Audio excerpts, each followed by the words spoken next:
இதெல்லாம் மீறி இந்த ட்ரெய்லருக்குள்ள ஒட்டு மொத்தமா எல்லா ஆர்டிஸ்டையும் கொண்டு வந்து நிறுத்திருக்காப்புல. இதுதாங்க லோகேஷ். ஏன்னா 2 மணி நேரம் 50 நிமிஷம் படம் அப்படின்னா இந்த 2 மணி நேரம் 50 நிமிஷத்தை எப்படிமா தாங்க போறாங்க ரசிகர்கள் அப்படின்னு எல்லாரோட கேள்வியா இருந்த பொழுது இவ்வளவு ஆர்டிஸ்ட் இருக்காங்க. அமீர் கான் ஒரு பக்கம், உபேந்திரா, சௌபின், நாகார்ஜுனா. இந்த ட்ரெய்லரே நாகார்ஜுனாவுடைய வாய்ஸ்ல இருந்தாங்க தொடங்குது. ஆரம்பத்தில் நானே கூட ஒரு வீடியோ பேசியிருந்தேன், நாகார்ஜுனா வில்லன் அப்படின்னு கரெக்டா தெரியுது. வில்லன் தான் வந்து ஒரு மாஸ் வில்லனா அதுல இருப்பார். வந்து அதை தாண்டி லோகேஷ் கனகராஜோட இன்டர்வியூலாம் சொல்லிட்டு இருந்தார். வந்து இந்த கேரக்டரை வந்து நான் முடிவு பண்ணி நான் நாகார்ஜுனா தான் பண்ணி ஆகணும்னு நான் முடிவு பண்ணியாச்சு. ஒரு தடவை இல்லை, 2 தடவை இல்லை, 7 தடவை அவருக்கு போய் கதை சொன்னேன்.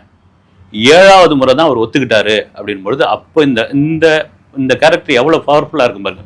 ஒரு ஸ்டைலிஷா அப்படி கோட்லாம் போட்டு நாகார்ஜுனா வந்து நிக்கிற இடம் வந்து குறிப்பா 2 பேரும் ரஜினியும் நாகார்ஜுனா மீட் பண்ணிக்கிற அந்த காட்சி ஒரு இன்ட்ரோல் பிளாக்கா இருக்குன்னு நினைக்கிறேன். அதுல ஒரு ஸ்பெஷல் பிஜிஎம் ஒன்று அடிச்சிருப்பாரு.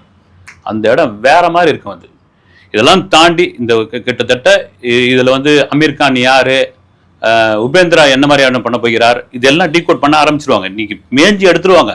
இன்னைக்கு சோசியல் மீடியாவை கலக்கி எடுத்துருவாங்க. எப்போ ஒரு 74 வயசாவது, அவருக்கெல்லாம் மாஸ் இல்லை, அவர்லாம் வந்து வீட்டில் முடங்கி கிடக்க போறாரு, அவருக்கு எங்கப்பா ஃபேன்ஸ் இருக்காங்க அப்படிலாம் சொல்லிட்டு இருந்தாங்க. சோசியல் மீடியாவை இன்று ஆண்டு கொண்டு இருப்பவர்கள் 2K கிட்ஸ் தான்.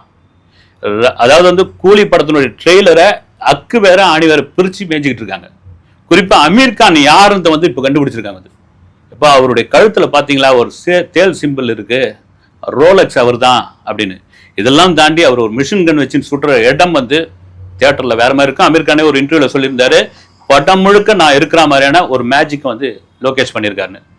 இப்போ இந்த வீடியோ பேசிட்டு இருக்கோம், நேரு இண்டோர் ஸ்டேடியத்தில் அமீர் கான் வந்திருக்காரு, அதே கெட்டப்ல வந்திருக்காரு. அதாங்க நார்த் இந்தியன் ஆர்டிஸ்ட் வந்து அவங்கள மாதிரி வந்து ஒரு என்ன சொல்ல ப்ரொமோஷனுக்கு அடிச்சுக்க முடியாது.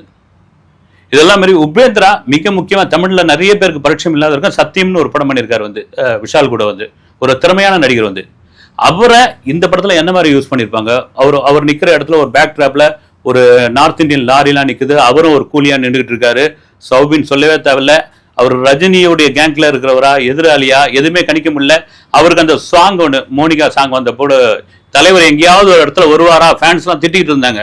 ஆனால் செம்ம ஆட்டம் ஆடி இருந்தாரு. இவருக்கு என்னப்பா ஒரு சாங்கே கொடுத்துருக்காங்க அப்படின்ட்டு நல்லாவே ஆடுறா இருப்பான்னு சொல்லியிருந்தப்போ அந்த கேரளாவில் இருக்க ஃபேன்ஸ்லாம் வந்து எங்க சௌபின் ஆல்ரெடி ஆடி இருக்கிறவர் தாங்க, வந்து அவருக்கு டான்ஸ்லாம் தெரியாதுன்னு சொல்லவே முடியாது, வந்து நீங்க பாருங்கன்னு சொல்லியிருந்தாங்க.